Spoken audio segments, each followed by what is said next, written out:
Hey everybody, we made it to the Chattanooga North KOA in Tennessee. So we came here from the Lynchburg area as a stop off. Basically, we're going to work from here for a week and then move on to our next destination. So anyway, for tonight, we kind of popped in a little bit early. We just got this quick back insight, and then we have a pull through that I'll show you when we get it later on. I wanted to share with you guys just a little footage here. So when you see a campsite like this, I just want to point out for like people who maybe don't know, you see how it's flat and level here, and the road is like flat and level, and obviously this is going to be like tilted up. What that means is basically you have the potential, if you have a fifth wheel, for your bed to make contact with the front of the truck, or with a trailer, because the trailer wants to be flat like this, and your truck's gonna be down here, kind of coming up at a weird angle. So the main thing I want to tell you guys is just go gentle, make baby turns, don't yank it, and look behind and see how much room there is with your bed rail. If you think you're gonna make contact to get in the sight, what I would recommend, so you don't do that, is just to pull forward. Just pull forward and do more 3-point turns, and a lot of times that will help you out, so you don't have to cut it so tight. This is a view of the site from the back of the site. And the other thing was, we could have come to this side of the site and it might have been a little bit flatter than the other side. That's something to consider. But obviously, you surrender what small amount of space you have in front of your porch. But like I said, we're only here for one night, so it's not really that big of a deal where we are on the site. We didn't even hook up the water or anything. And this is a 30 amp back-end site at Chattanooga North, KOA, if you were just wanting to see what one looks like. The office, for perspective, is like right there. Propane tank, there's a pool or something over there. Like I said, I'll do a little more comprehensive video probably after we move and we're at the pull-through site. Hey guys, so we moved. If you look behind me, maybe like rightish here, there's a Class A. That's where we were the back-end site. Now we're kind of like in the middle of the campground, and we have this huge pull-through. The campground is built on these like rolling hills. I'm just gonna get back here. You can even see they have like a retaining wall here, and then there's a retaining wall there. There's a retaining wall there. So they did like a lot of work to try to make the sites flatter, but the sites are not flat. They're pretty flat. They put a lot of effort in. But you'll see here, like, our tires are actually off the ground, and we have a little pad underneath the front tire, because I want to at least have one of the axles touching. But you can see that there's 3 buckets, thread buckets on this side.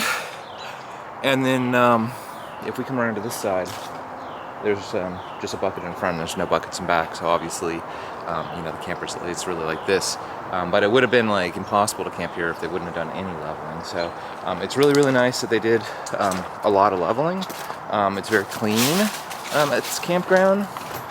They guide you around with a golf cart to get you into your sites, and they do a really professional job of trying to get you backed in and lined up, or whatever you need to do to get hooked up. So that's cool. And there's lots of trees. So that means that in a lot of the sites there's no Starlink. However, this is GF Explorers. They're another YouTube channel. They have their Starlink up, and it's, I think, on the back of their rig or something. And then up there, way back there where the rocks are, kind of behind the cyclone, there's like maybe 4 or 5 sites that are wide open. So if you can get all the way to the back of the park near this big swing set and forested area, kind of the cabins are over here too if you need a point of reference, but this is a very back corner. The back sites up there are excellent for Starlink if you need the Starlink. We had really good signal on AT&T, so we just used our wine guard the whole time that we were here. We did not need to use the Starlink for any reason while we were here. So there's a mixture of seasonal campers here and nightly campers. Technically they're all nightly campers, but there are some people that have opted to stay here for like 6 months, like a long period of time. From my understanding, the campground does not offer like a monthly rate or even like a weekly rate. They just seem to think their nightly rate is low enough that you could just pay that nightly and then pay for a whole month and you'd be fine, which I think it's reasonable.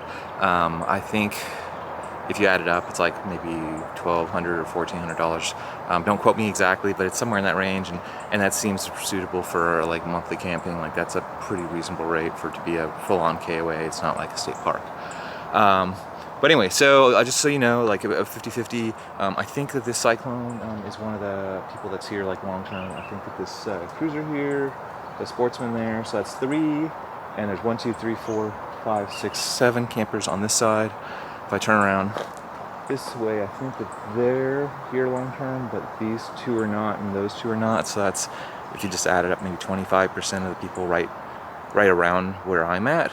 That doesn't mean the whole campground is 25%, maybe it's more, maybe it's less. But there is a considerable number of seasonal campers here.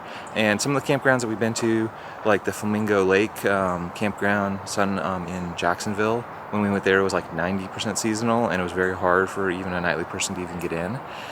When we went somewhere else, like say Carowinds in North Carolina, they had a campground set up for their workers, and they had a campground set up for the people that were nightly. They did have some people there that were seasonal, but it was a very, very small percentage, like 3 or 4 people out of like 50 or out of 100 or whatever campsites. It was a very, very small number of people that were there for any length of time. If you compare it to just like, say like Outer Banks or something like that, like Outer Banks KOA or one of these ones that's like more in a tourist area, there's very, very few, like 2 or 3 people that are there, and usually there are people that work there. So yeah, this is kind of in the middle on seasonal people, but everything seems nice and clean. Even the seasonal sites seem like, well, they're not technically seasonal sites, but the people that are here long term, they even seem respectful, and it seems very clean and welcoming and nice. So there is road noise. There is a little road right here, and I'm right near the entrance, and then the highway is just like right up here. You can almost see the cars in the background, and you can even hear it in the camper, like when you're sleeping, you can hear the small amount of road noise. I just wanted to let you know that, and that's even when we were in the middle of the campground, so I would probably say you can probably hear the road noise through 90% of the campground. It's not like really incredibly loud. I don't even hear any exhaust brakes, the stuff, so it must be flat in that area. The exhaust brakes are what kind of really the crap out of me. Then if you look at the parking lot of the entrance to the KOA, you're going to see a section that's coned off. I got out here kind of later than I was expecting to film this, but what's unusual is they ran electric and water to the parking lot of the KOA, and you're like, that's why weird, right? Well, when they get full, they let people actually camp in their parking lot, so that seems like it might be a bonus or it might not be a bonus. I guess it depends on what you're looking for. But yeah, you can camp in a short-term parking lot or whatever of the campground, and they offer it's at least electric. It might be water too. I'm not sure. I'm pretty sure it's not sewer. But I mean, that's better than like Walmart, right? You probably have to pay, But when the campground's full and there's nowhere to go, having somewhere is better than nowhere. And I even saw like Class A's that were like 40 feet, just like sitting in their parking lot a couple times. So yeah, you can get a big rig in there if you're really careful. Here's another view. This is near the entrance of the KOA. You can see that this is on a hill here. This camper is obviously like way declining down, but the Class A behind them, which was the site that we first had, is actually sort of a little bit flat, but not really flat. But if you look over here, you can see once again this downward hill with all these kind of campers up a rolling hill. And I'm not saying it's negative, I'm just wanting you to be like aware that you need to be on your A game. Number one, when you're backing in, make sure that you're very gentle, so you don't have your fifth wheel hit the side rails of the bed of the truck. And number two, make sure you're prepared to put something like under your wheels, like wheel chocks, number one. And number two, if you want to like actually be level, make sure you have all the stuff you need to level your rig. They do have a pool here, however the pool's already closed and covered up and everything, so I can't really even do much. Maybe I can go over there and just take a shot of what the pool looks like closed. Not very helpful at all. They have horseshoes. There's a gigantic kind of park area that I walked through that was right next to our site. They have a bunch of kind of like basic amenities, I want to say here, but nothing too like over the top. But then I am here also in fall, so this is basically like September, October time frame, and there is lots of color on the trees, which is cool. You can see all the beautiful color, And well, like, why are we here? We are actually here to head toward Oktoberfest in Georgia. So yeah, we're gonna go to Germantown and we'll go to Oktoberfest. So that'll probably be part of the next video. And hopefully this helps you out with this KOA. Hey guys, so when you come out here, there's a restaurant, it's called El Cazador. It is fantastic. So anyway, if you like Mexican food at all, that's where you want to go, El Cazador.